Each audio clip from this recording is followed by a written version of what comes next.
Hello बच्चों, Manjhi educational academy पे आप सभी का स्वागत है। इस वीडियो में हम ज्योग्राफी का फर्स्ट चैप्टर संसाधन एवं विकास को समझेंगे। तो चलिए शुरू करते हैं। तो हमारा टॉपिक पहला क्या बनता है कि संसाधन क्या है या फिर हम संसाधन किसे कहते हैं। तो हमारे पर्यावरण में उपलब्ध प्रत्येक वस्तु जो हमारी आवश्यकताओं को पूरा करने में प्रयुक्त की जा सकती हैं और जिनको बनाने के लिए प्रौद्योगिकी उपलब्ध है या फिर जो आर्थिक रूप से संभाव्य और सांस्कृतिक रूप से मान्य है, संसाधन कहलाती हैं। यदि हम सरल भाषा में बात करें तो हमारे पर्यावरण में उपलब्ध प्रत्येक वस्तु जो हमारी आवश्यकताओं को पूरा करता है उसे हम क्या कहेंगे, संसाधन। हमारे पर्यावरण में उपलब्ध प्रत्येक वस्तु जो हमारी आवश्यकताओं को पूरा करता है उसे हम क्या कहेंगे, संसाधन कहेंगे। ठीक है, चलिए आगे बढ़ते हैं। तो हमारा अगला टॉपिक है संसाधनों के प्रकार। अब संसाधनों के प्रकार को देखते हैं।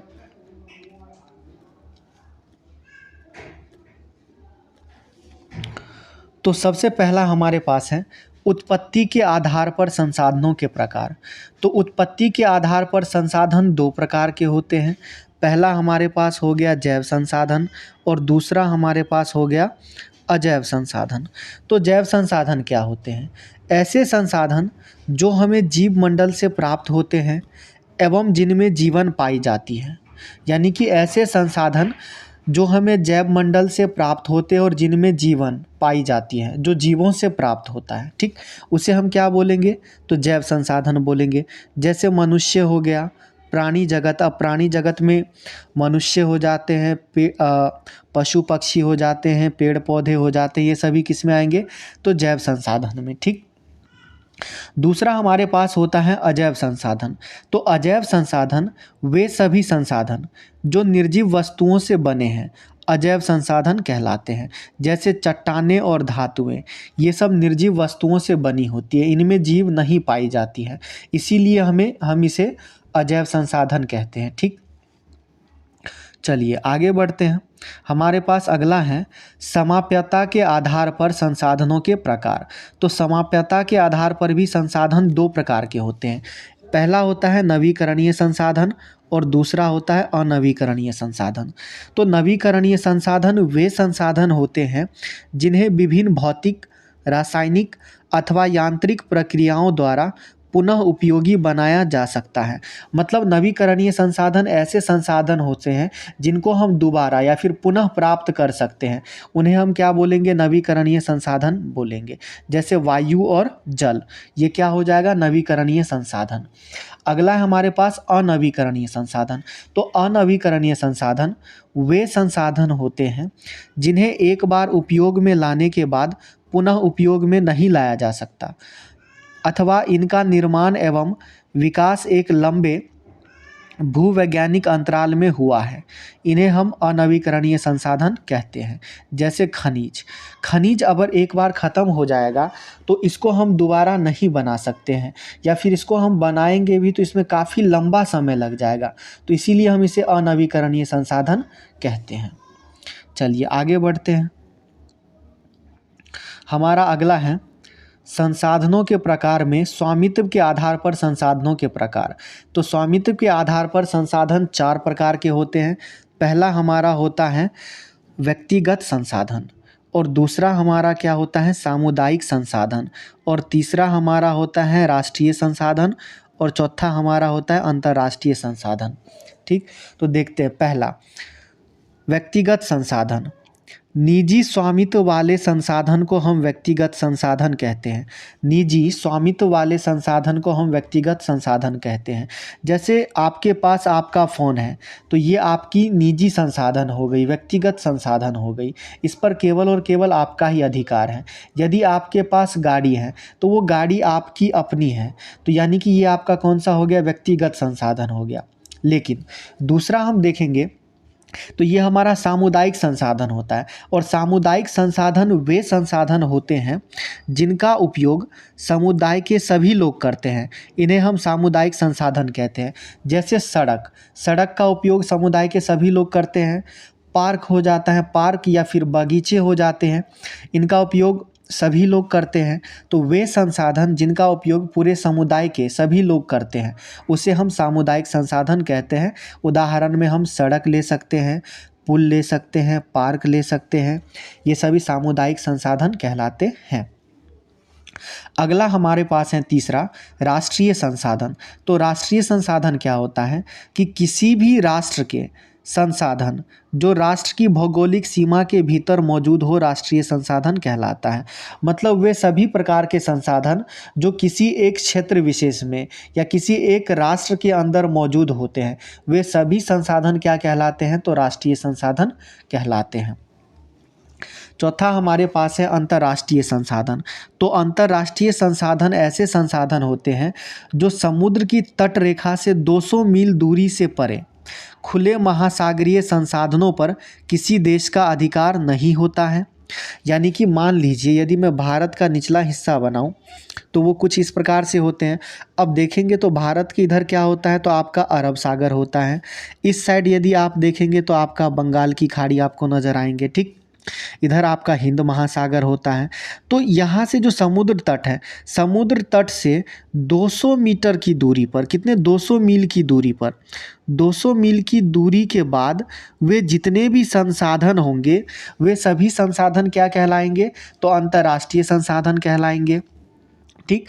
और यह जो है अंतर्राष्ट्रीय संगठनों की निगरानी में रहता है। इन संसाधनों का प्रयोग क्या कैसे करते हैं, तो अंतर्राष्ट्रीय संगठनों की निगरानी में करते हैं। इन्हें हम क्या कहते हैं, तो अंतर्राष्ट्रीय संसाधन कहते हैं, ठीक। चलिए आगे बढ़ते हैं। विकास के स्तर पर संसाधन कितने प्रकार के हो सकते हैं, तो विकास के आधार पर संसाधन देखिए कितने प्रकार के हो सकते हैं। तो सबसे पहला होता है संभावी संसाधन।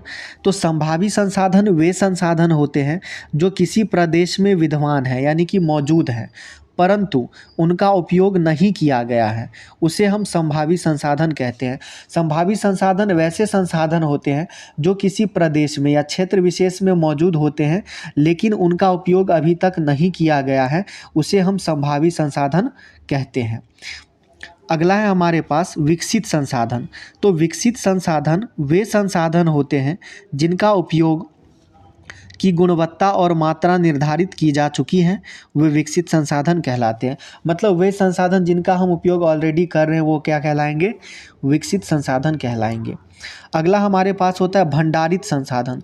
तो भंडारित संसाधन ऐसे संसाधन होते हैं जो पर्यावरण में उपलब्ध वे सभी संसाधन जो अभी प्रौद्योगिकी यानी कि टेक्नोलॉजी के अभाव में मानव की पहुंच से बाहर हैं, उन्हें हम क्या बोलेंगे, तो भंडारित संसाधन बोलेंगे, ठीक। अगला हमारे पास है संचित संसाधन।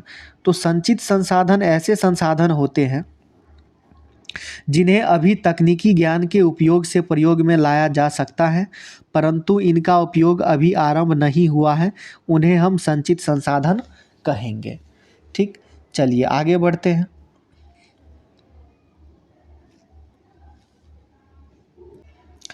हमारा अगला टॉपिक है संसाधनों हमारा अगला टॉपिक है सतत पोषणीय विकास।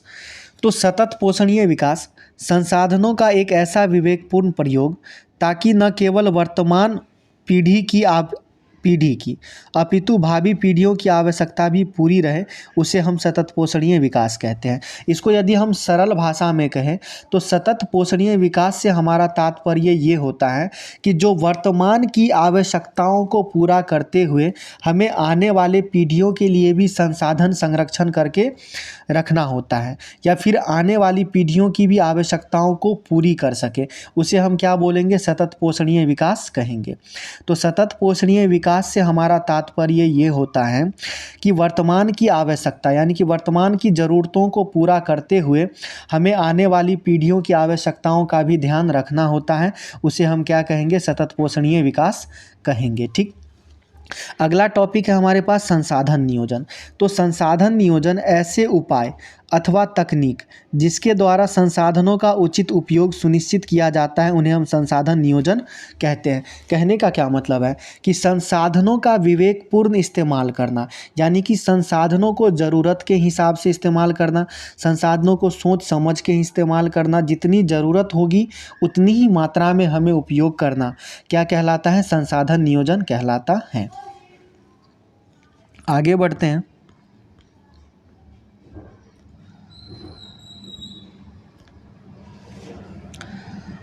1992 में ब्राज़ील के शहर रियो डी जेनेरो में संयुक्त राष्ट्र पर्यावरण और विकास सम्मेलन के तत्वाधान में राष्ट्र अध्यक्षों ने एजेंडा 21 पारित किया था। अब देखिए एजेंडा 21 का मुख्य उद्देश्य क्या होता है, ठीक? तो एजेंडा 21 का मुख्य उद्देश्य होता है समान हितों, पारस्परिक आवश्यकताओं एवं सम्मिलित जिम्मेदारियों के अनुसार विश्व सहयोग द्वारा पर्यावरणीय क्षति, गरीबी और रोगों से निपटना, ये इसका मुख्य उद्देश्य था एजेंडा 21 का, ठीक। अगला पॉइंट है हमारे पास कि महात्मा गांधी ने कहा था कि हमारे पास व्यक्ति की आवश्यकता पूर्ति के लिए बहुत कुछ है, लेकिन किसी के लालच की संतुष्टि के लिए नहीं है। इन्होंने बोले थे कि हमारे पास इतने ज़्यादा संसाधन हैं कि जिनसे व्यक्तियों की आवश्यकताओं को हम आसानी से पूरी कर सकते हैं, लेकिन जो लोगों में असंतुष्टि की भावना होती है, असंतोष की भावना होती है, उनके अंदर जो लालच होती है, तो उनकी लालच को संतुष्ट करने के लिए इतने संसाधन हमारे पास मौजूद नहीं हैं। हमारे पास अगला टॉपिक है भू निम्नीकरण के कारण। तो सबसे पहले हम समझेंगे कि भू निम्नीकरण होता क्या है। तो भू निम्नीकरण का मतलब होता है कि भूमि का कटाव, ह्रास या फिर क्षरण होना ही भू निम्नीकरण कहलाता है, ठीक। तो भू निम्नीकरण के क्या क्या कारण हो सकते हैं? तो सबसे पहला कारण होता है खनन। खनन के कारण भी भू निम्नीकरण होता है।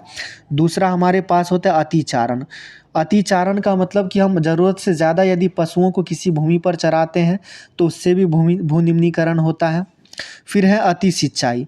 ज़रूरत से ज़्यादा यदि हम खेतों में पानी दे देते हैं, सिंचाई कर देते हैं, तो उससे भी भूमि का कटाव होता है।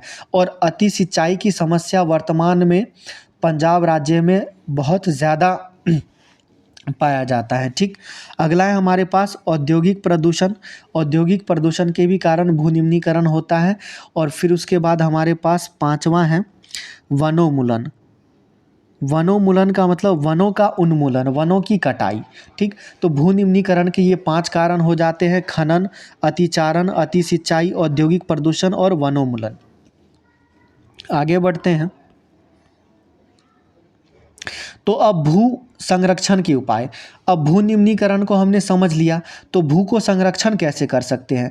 तो सीधी सी बात है, देखिए कि भू निम्नीकरण के जो कारण हैं, इस कारणों पर यदि हम पाबंदी लगा दें, यदि हम इन कारणों पर रोक लगा दें, तो हम आसानी से भू निम्नीकरण को होने से बचा सकते हैं। यानी कि भूमि को निम्नीकरण होने से, भूमि को ह्रास होने से, कटाव होने से बचा सकते हैं।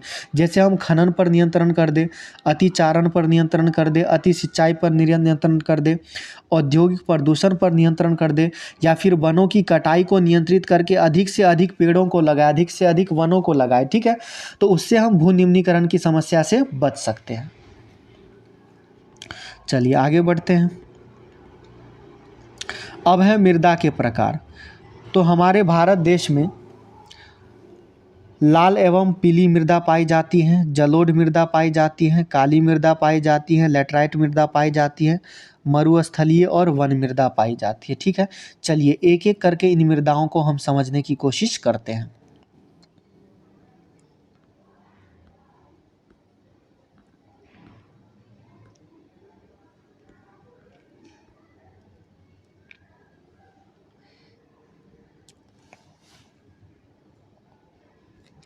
देखिए मृदा के प्रकार में सबसे पहले हम जलोढ़ मृदा को पढ़ते हैं।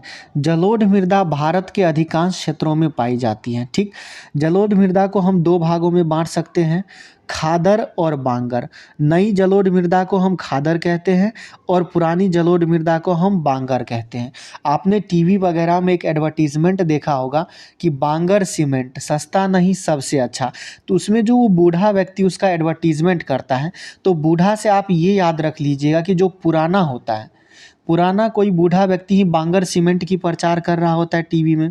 तो इससे आप यहाँ पर लिंक कर सकते हैं कि जो बांगर मृदा होता है, बांगर जो होता है वो पुरानी जलोढ़ मृदा होती है और खादर जो होती है वो नवीन जलोढ़ मृदा होती है।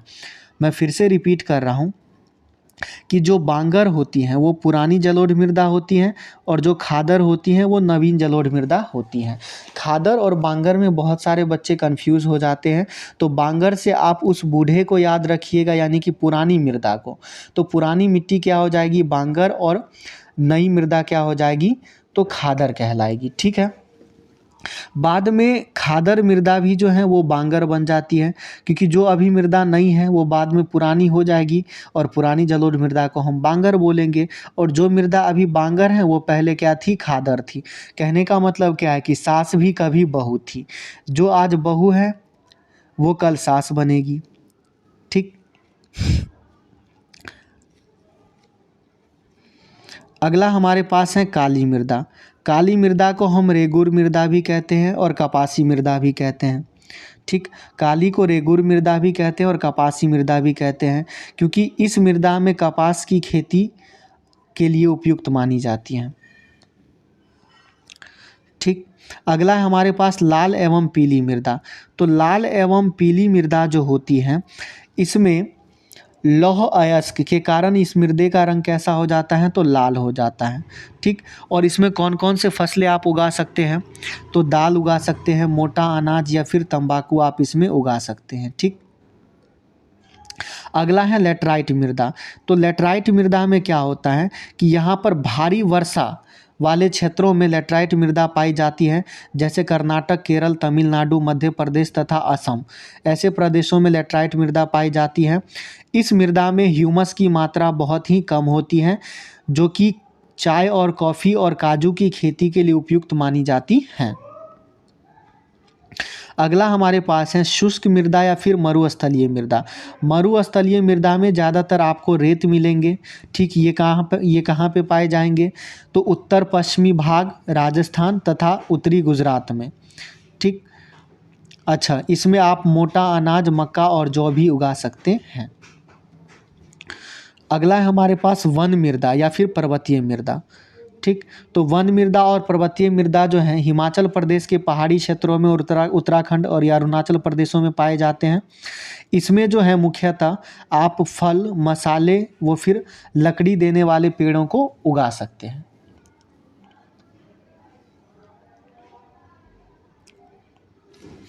आइए हम इस चार्ट को समझने की कोशिश करते हैं। सबसे पहले देखिए मृदा अपरदन क्या होता है। तो मृदा अपरदन का तात्पर्य होता है कि मिट्टी के कटाव और उसके बहाव की प्रक्रिया को मृदा अपरदन कहा जाता है। अब इसके कारण क्या होते हैं कि किस कारण से मिट्टी कटते हैं। तो सबसे पहले वनोन्मूलन, यानी कि वनों की कटाई के कारण ही मृदा का क्या होता है? अपरदन होता है। अति पशुचारण के कारण होता है। निर्माण व खनन के कारण होता है। प्राकृतिक तत्व जैसे पतन, हिमनदी और जल के कारण होता है। कृषि के गलत तरीकों से होता है। पवन द्वारा मैदान अथवा ढालू क्षेत्र में मृदा को उड़ा ले जाना, इसके भी कारण मृदा अपरदन होता है। तो मृदा अपरदन को हम रोक कैसे सकते हैं? तो मृदा अपरदन को रोकने के उपाय क्या क्या हो सकते हैं? तो देखिए सबसे पहले ढाल वाली भूमि पर समोच्च रेखा के समांतर हल चलाने से होगा। अगला, ढाल वाली भूमि पर सीढ़ी नुमा खेती करने से होगा। ज़्यादातर जगहों पर आप देखे होंगे कि जो ढाल वाली भूमि होती है वहाँ पर कुछ इस प्रकार से खेती की जाती है, यानी कि सीढ़ी नुमा खेती की जाती है, ताकि मृदा अपरदन को हम रोक सकें।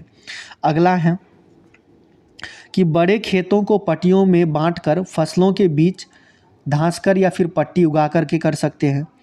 खेत के चारों तरफ पेड़ों की कतार लगा करके या फिर मेखला बना करके, वृक्षों वनों को रोपण करके, या फिर हम अति पशुचारण को नियंत्रित करके मृदा अपरदन को रोक सकते हैं। ठीक है।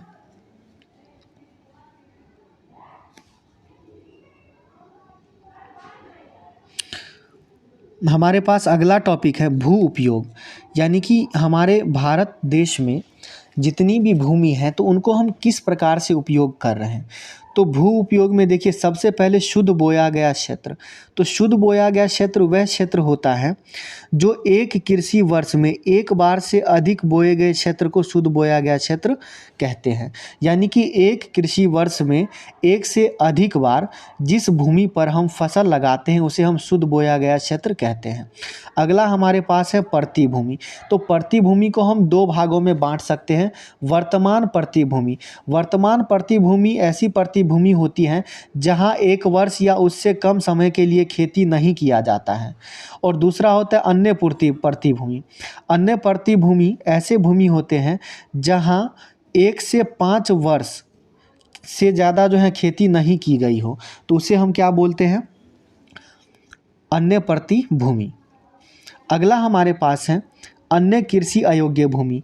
तो अन्य कृषि अयोग्य भूमि कहाँ कहाँ हो सकते हैं, तो गदोचर भूमि हो सकता है, अस्थाई चारागाह हो सकता है, वृक्ष या फिर फसलों या फिर उपवन, या फिर बहुत सारे ऐसे बंजर भूमि जो 5 वर्षों से खाली पड़ा हुआ हो, उसे हम क्या बोलेंगे, अन्य अयोग्य कृषि भूमि। अगला हमारे पास होता है कृषि के लिए अनुपलब्ध भूमि। तो कृषि के लिए अनुपलब्ध भूमि क्या क्या हो सकते हैं, तो देखिए इमारतें हो गया, सड़कें हो गया, बड़े बड़े उद्योग फैक्ट्री जहाँ पर लगाए जाते हैं वहाँ पर ऐसे भूमि होते हैं जिसका आप कृषि के रूप में प्रयोग नहीं कर सकते। जहाँ पर इमारतें बन चुकी है, जहाँ पर सड़कें बन चुकी हैं, क्या उन भूमि का हम कृषि के लिए उपयोग कर सकते हैं, तो बिल्कुल भी नहीं कर सकते हैं। अगला है हमारे पास वन। वन क्या होता है, तो पेड़ों से आच्छादित एक विशाल क्षेत्र जिसे हम क्या कहते हैं, वन कहते हैं। ठीक है, वन में एक ऐसी भूमि होती है जहाँ पर अत्यधिक संख्या में, अत्यधिक मात्रा में पेड़ पौधे पाए जाते हैं जिन्हें हम क्या कहते हैं, वन कहते हैं। और ऐसी भूमि पर भी हम कृषि का प्रयोग नहीं कर सकते हैं। ठीक, चलिए आगे बढ़ते हैं। इसमें से देख लेते हैं हम सतत पोषणीय विकास को हमने समझ लिया है, संसाधन नियोजन को समझ लिया है। संसाधन संरक्षण भी वही होता है, संसाधनों का विवेकपूर्ण इस्तेमाल करना ही संसाधन संरक्षण कहलाता है। जलोढ़ मृदा, कृषि योग्य भूमि, बांगर, पुरानी जलोढ़ को बांगर कहा जाता है और नई जलोढ़ को खादर कहते हैं।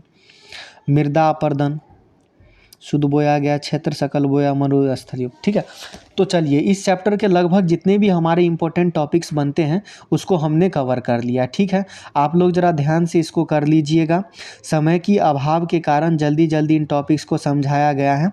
ठीक है, चलिए मिलते हैं अगली वीडियो में, तब तक के लिए जय हिंद।